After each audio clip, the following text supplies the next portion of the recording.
What's up YouTube, it's Grandmaster Max Illingworth, and this video is all about the attacking Smyslov King's Indian. I had this idea for this video after seeing Mamedyarov, one of the greatest chess players, top 10 in the world. Actually, I'm not sure he's top 10 in the world at the moment, but definitely he's been number 2 in the world at his peak. Well, he plays this system against the King's Indian in a lot of games, and he has really good results with it. And it's a system that has virtually no theory, so if you want to play very aggressively against King's Indian defense and also potentially avoid things like the Grunfeld, then this might be the system for you. Now, if you want to play the system while avoiding the Grunfeld, you can even play the move order with bishop to g5, which actually Mamedyarov has used in different games, saying that, okay, d5 is not as effective if there is a knight on c3 to take after the exchange. So, and if they go bishop to g7, then you can go knight c3. And now if they play the move d5, the difference is that they're committed to the move bishop to g7, so they weren't able to play the move knight e4 that they would normally do if you played bishop g5 and the bishop was still on f8, like in a normal Grunfeld. And if they play a move like knight e4, of course this is the disadvantage of the bishop g5 move order, they can attack the bishop. But still the bishop can go back, you can kick the knight away, and it's definitely still a position with chances for both sides. But in our game here played between Mamedyarov against Etienne Bacrot in the Beijing Blitz 2014, he went for the move order knight c3, allowing the Grunfeld, but Bacrot likes King's Indian more, so bishop g7. And now the Smyslov system is when white plays knight f3, and then meets castles with the move bishop to g5. And it's a system that is not one of the main lines, especially compared to classical e4 and bishop e2, but we'll see that Mamedyarov plays in a very creative way that allows him to actually get attacking chance against the black king. And if black is not well prepared, you can even potentially set some big problems to the opponent. By the way, if you are enjoying this video, make sure to smash that like button. It really helps out with the YouTube algorithm. And consider subscribing if you are new to the Illingworth Chess channel. It would be great to have you in the community. So let's now go into the actual game. Well, in the game, black played d6. And now, normally, the old way of playing is to go e3, bishop e2 castles and see who falls asleep first in this quiet position. But the Shak way of playing it, full name is Mamedyarov, Shak for short. Well, he likes to go queen d2. And the idea of queen d2 is very simple. Bishop h6, h4, h5, and checkmate the black king. Now, the thing is, normally in the King's Indian, it's often black who is going e5, and if the d5 going f5 and trying to mate your king on the king side. But here white's saying, you know what, let me get a little that bit of magic rubbing off on my own attack here. If you try to attack me, well, I'll attack you first. Now, it's worth pointing out that there is another approach that black can play, and I considered making this a longer video, but I'll just say quite briefly that after h6, that rather than the usual bishop h4, which is the main line, the way Mamedyarov plays it was with bishop d2, and then after d6, he uses that pawn with queen c1, king h7, and then he plays a move h4, just saying, you know what, I'm just going to attack your king anyway, I don't care. Now, objectively, this is not particularly good. I mean, if black plays, for example, some move like e5 even, just sacking the pawn to open up the center and use white's lack of development, then yeah, black is just completely fine. But how many people are going to sacrifice a pawn immediately after they're being surprised? That takes a whole lot of courage, almost some Mamedyarov level courage. And instead, well, there was a game he played where his opponent went bishop to g4, and then white went for the move h5, and this was his idea, sacking the pawn, but opening up the h5 for this g4 attack. And yeah, objectively, this is a completely rubbish way to play, but somehow he managed to win with this approach. Now, the smarter way to play objectively is just to play knight g5, and, well, this shows one of the ideas of our setup, that they can't really take the knight, because then we take back with a check. And if knight h5, we can now play this move rook h4. And with moves like f3 and g4 coming, we actually get the piece back and still continue with a ginormous attack at this point. But instead of that, well, instead of actually play king g8, but then we can go, for example, we could play knight f3 and offer a potential repetition. If our opponent's much higher rate, that might bait them into a mistake. Or we can keep the piece on the board with f3, knight h3, and transpose this weird same-ish where some of black's pieces are not ideally placed either. Like, for example, at the end of this maneuvering, I don't know who is better, but I kind of like white's chances, either knight g5 and e4. You can also go knight f2 and try to attack this way, but knight g5, I keep changing my mind. I'll just say knight f2, and the position is probably going to be about equal here at the end of the day. I mean, it's just not a system where you're forcing an advantage, because, I mean, the King's Indian is a very good opening, and even if you play the best moves, you're not necessarily getting a big advantage against it. But at the same time, this h6 bishop d2, it's an idea that definitely in one game, when I saw a Facebook thread, I saw Mamedyarov himself say that this sort of bishop d5, bishop d2, it's not going to give you an advantage, but it's good for at least one game that it might surprise the opponent. And Mamedyarov has played successfully in a lot more than one game, as it turned out. So going back to d6, queen d2, certainly a big question here is the Benoni approach with c5, which is what Bacrot played in the game. What if black plays a little more classically? What if he goes knight d7 and tries to play e5 instead at some stage? Well, then we can switch back with e4 and make the argument that maybe the knight is not ideally placed on d7. For example, after e5, we can just play, well, the move bishop e2 is the main line in my file, but I actually like the approach of playing rook d1 or castles long better. Rook d1's a top choice, the engine, but castling long is maybe a bit more in the spirit of the Mamedyarov style of play. The idea being that if they play a move like c6, saying, well, what is your threat? The answer is we have a big threat. We have d takes c5, and boom, knight takes e5, and we win a pawn because of the pin on the knight to the queen. So you don't want to do that as black, but if you go like rook e8 instead, you can even just play h4 and just go for the usual hack attack, or we can say shuck attack if you like a good chess pun. So instead of that, c5 is, I think, the more reliable move. Computer, for some reason, wants to go c6 and then play d5, and basically turn it into a sort of Schlechter, sort of Slav kind of setup, which strikes you as a bit weird. I mean, why not just h4 and just say you're at a tempo up on a normal Grunfeld? I don't really see the problem with this.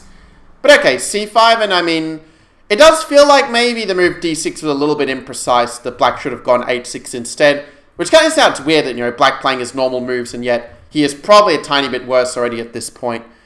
Now, the move that Bacrot played was bishop f5, which, as we'll see, is probably not the best move in the position. I mean, he wants to go knight e4, but if you go knight h4, you kind of force the bishop back and still just play normal development after that for a nice advantage, though this is not the move that Shark played in the game. Before I get to the game, I do want to point out also that the move b5 has also been seen in some high-level games, and actually that was a game I was considering.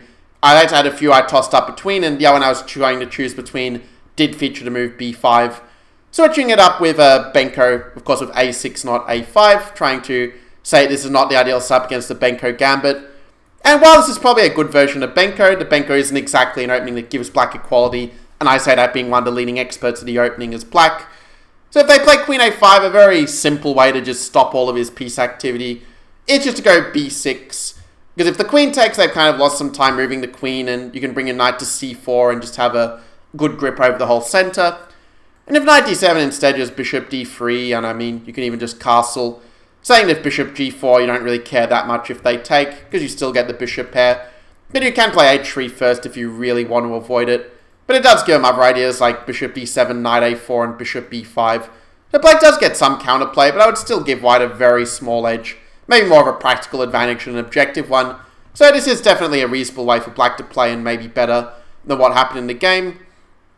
And if they play a move like queen b6, which for some reason the engine likes this move, but I don't really see the idea. I think the queen just looks kind of weird on this square, and if h6 can even just take, it's not like taking on b2 is going to be the end of the world for you by any means at the end of the million exchanges that happen, which I'm not going to play on the board, because if I say takes a million times, you might think that your CD skipped a beat. But anyway, bishop f5 was played. Shotgun Mamedyarov, not caring what the engine says, just goes bishop h6, still continuing with the plan, which is mainly not the best, because you are giving black time to go e6 and try to hit this. Probably white is still better anyway, because you can probably take, just go captures, captures, captures. And after e4, you sort of get the structure you're aiming for, where this pawn is quite weak and easy to attack, with moves like long castle. And I mean, you still have the plan of, going h4, h5 and all of these lines. I mean, h4, h5, you pretty much played even as a sack in a lot of these positions. So if you're not sure, just do that. But yeah, instead Bacrot played e5, which now gives white a second chance to play what he could have done on the previous move. Just making sure you guys are paying attention, because, yeah, you could play d6 and transpose back into the line we saw before. That's also a good approach. Shark instead decides to take, and then play the move knight to h4.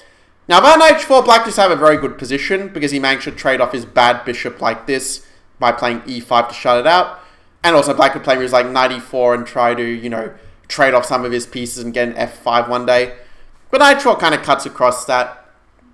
Now, if black were to retreat the bishop, which is probably his best bet, white can even play g3 and just play a fianchetto system where white's middle game plan is going to be to play something like b4 or even to play f4. And white just has all of the breaks in this kind of position since b5 just doesn't have the same venom to it. Instead, Bacrot thought, let's try and complicate. This guy's just playing random like moves, just trying to get me out of book. So let's go knight e4. But the arising structural transformation is very nice for white after take. And it's all because of the next move that Mamedyarov played. And if you want, you can try to pause the video to see if you can find white's move. It gives him a very nice advantage. If you need to think about what would be black's next move, if it was black's move here, for instance. So it makes sense that black wants to go f5 and try to support these pawns, right? But by playing g4, as Shak did, you just cut off f5, because now you can just take it and your bishop and rook just come in the attack on the beleaguered king. Probably knight d7 is just a normal development, but black went queen h4 first. White played queen e3, which, okay, he wants to try and win the pawn, but it's probably not as good as just playing rook c1 and playing this rook lift, but okay, a little bit of a computer idea to lift this other rook in the attack. It seems more obvious to bring this one into play. The thing that queen e3 is not so precise is because knight d7 and you're not actually winning the pawn because they go knight f6 and they're forking the queen and the pawn after that. So realizing this and realizing he lost some of his advantage, white goes rook g1, king to h8. White plays a move rook g3, a very creative move trying to get the rook in the attack, though probably again objectively not the best move, but okay, when you're playing this bishop g5, queen e2 Smyslov, you're not exactly doing it for trying to play a perfect game of chess. But funnily enough, the ending after queen g3 is actually quite good, because if they take, you take with the rook, and suddenly they have a very hard time defending this pawn, because if f5 is taken, your bishop comes to life. So weirdly enough, the ending is actually very nice for white in this position. And if they move the queen back, well, you kind of manage to gain like g5, h4, and you can start to try to pawn storm, not just to attack the king, but also try to round up the e4 pawn, which is a bit weak. So I like white's chance after queen g3, but rook g3 was played instead. And then it's like probably just go rook g8, again going for queen e4, knight f6 ideas. And now if h3, the difference is that actually f5 is a really good move, where previously it didn't make a lot of sense when white could take and go bishop h3. But now the point is that this bishop is just a lot worse than the knight in this position. And it's very easy if black players like queen f4 and just build the pressure on this g-file, and turns out it's actually black who is better. Now, of course, white can play differently. He doesn't have to go h3. I use this as an illustration, but definitely now that the momentum has kind of shifted a little more towards black by comparison. Whereas in the game, black tried this idea via f5 and then going knight f6 in this version, but it's a lot less effective because, well, for one thing, you can go queen g5, although admittedly the ending is still quite decent for black there. But white decided to castle long, which I don't really agree with the decision. I think, again, rook g8 just keeps control and leaves white really struggling to have any good role for the bishop, whereas the knight is perfectly poised for this very close position.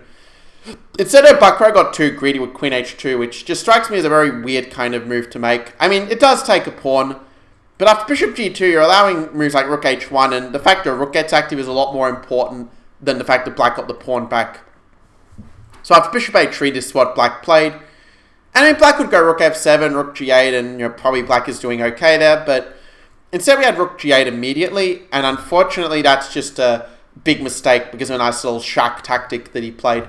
I mean, those of you who have watched my videos by now will be quite familiar with that Mamedyarov is a very attacking player, very tricky, very resourceful. I guess not that surprising given he also comes from Azerbaijan, same home country as Garry Kasparov, one of the greatest attacking players, just one of the greatest players of all time per se.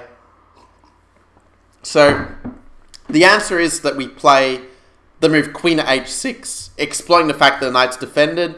Now we can see why it was important to play rook f7 and then rook g8, so that they don't have this one move attack.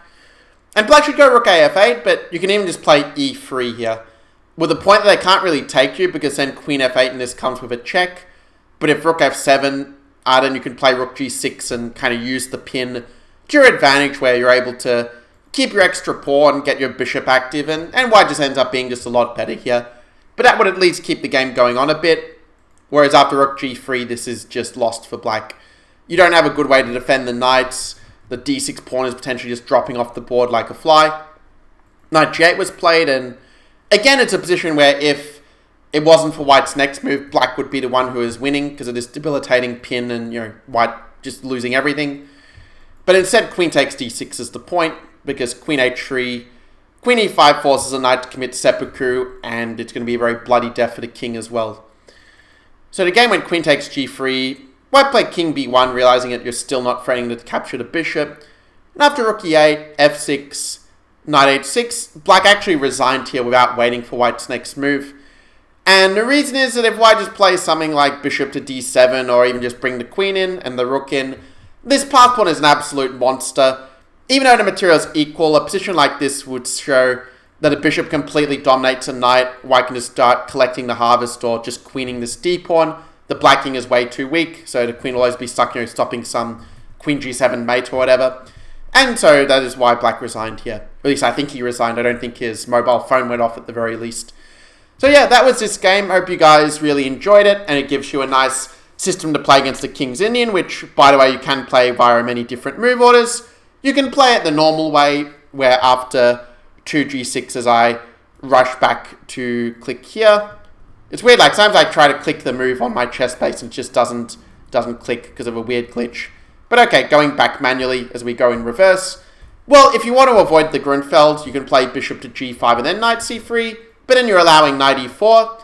So the more standard move order is to play knight c3 and play it this way with bishop g5, and then basically if they play the Grunfeld, then obviously have your own system against that. Probably the system that's most in the spirit of the lines we've seen here would be to play h4 and to try to attack with this, which is a system that's been somewhat trendy in the last years, but that's a subject for another video. So that being said, do comment below. Are you going to play the Smyslov King's Indian in your own games? Let me know, and I will see you guys in the next video. Get out of here.